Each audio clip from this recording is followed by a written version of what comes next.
దేవునికి స్తోత్రములు. దేవుని బిడ్డలారా అంతా బాగున్నారండి. అందరూ క్షేమంగా ఉండాలి.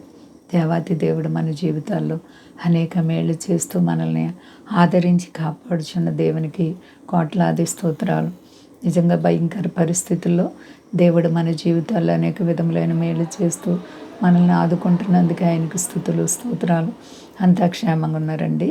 ఈరోజు దేవుని వాగ్దానం ఎఫెసీయులకు రాసిన పత్రిక 6వ అధ్యాయం 24వ వచనం. మన ప్రభు అయిన యేసుక్రీస్తును శాశ్వతమైన ప్రేమతో ప్రేమించు వారికి అందరికీ కృప కలుగునుగాక. ఆమేన్. ఎంత మంచి వాగ్దానమో చూడండి.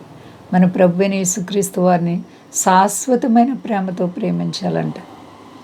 మరి మన దేవుడు కూడా మనల్ని శాశ్వతమైన ప్రేమతో ప్రేమిస్తున్నారు. విడువక మన ఎడల కృప చూపిస్తున్నారు. కాబట్టి మనం కూడా శాశ్వతమైన ప్రేమతో దేవునిని ప్రేమించాలి. ఎవరైతే అలా ప్రేమిస్తారో వారికి దేవుని కృప ఆవరిస్తుందంట. ఎంత అద్భుతమైనటువంటి వాగ్దానమో చూడండి. దేవుని కృపను నీవు పొందాలంటే నీవు దేవునిని శాశ్వతమైన ప్రేమతో ప్రేమించాలి. శాశ్వతమైనటువంటి ప్రేమ నీకుందా? ఆయనలో దేవునితో నీ జీవితాన్ని ఎలా కట్టుకున్నావు?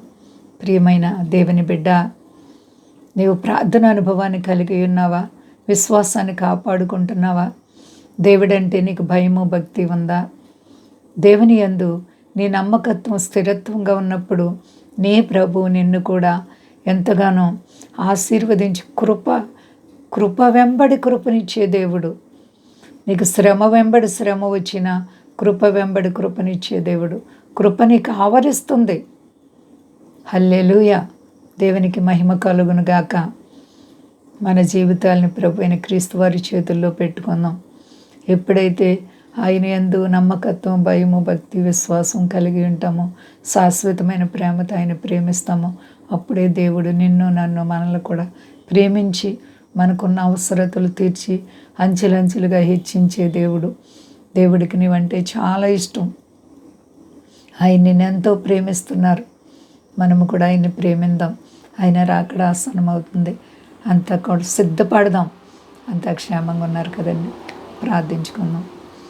ప్రేమ నమ్మకమైన మా దేవ, నీకే కోట్లాది స్తోత్రాలు, వందనాలు తండ్రి. ఎంత గొప్ప దేవుడవు ప్రభువా. మీరు మాకు చేసే ప్రతి మేలుకి వందనాలు. అవునేసయ్యా, మేము నిన్ను ప్రేమించే వారుగుంటే నీవు కూడా మమ్మల్ని ప్రేమిస్తానంటున్నావు. శాశ్వతుడా, పరిశుద్ధుడా, నీతిమంతుడా, న్యాయాధిపతి, నీ కొరకు మేము ఎలా బ్రతకాలో నేర్పించండి అయ్యా. శ్రమలు వెంబడి శ్రమలు వచ్చిన కృప వెంబడి కృపనిచ్చి మమ్మల్ని ఆదరిస్తున్నావు. అలాగే మా దేశాన్ని, దేశ నాయకులను కాపాడండి. సర్వ ప్రజలను కాపాడండి. మీ దాసులను కాపాడండి. కష్టాలు, బాధలు, రుణాలు, ఆయా ఆర్థిక స్థితుల్లో, ఆయా బలహీనతల్లో ఉన్న ప్రతి బిడ్డకు యేసు నామములో విడుదల కలుగును గాక. అందరికీ క్షేమాన్ని తండ్రి, నీవు తప్ప మాకెవ్వరూ లేరు. మీ అనుదిన ఆశీర్వాదాలతో మమ్మల్ని నింపి నడిపించి మహిమ పొందండి. శక్తి గలేసేనామని అడుగుతున్నాను తండ్రి. ఆమేన్. అందరికీ వందనాలండి. మా కొరకు పరిచయ కొరకు అందరూ ప్రార్థించండి. ప్రభువారు మిమ్ములను, మీ బిడ్డలు, మీ కుటుంబాలను దీవించి ఆశీర్వదించును గాక. ఆమేన్.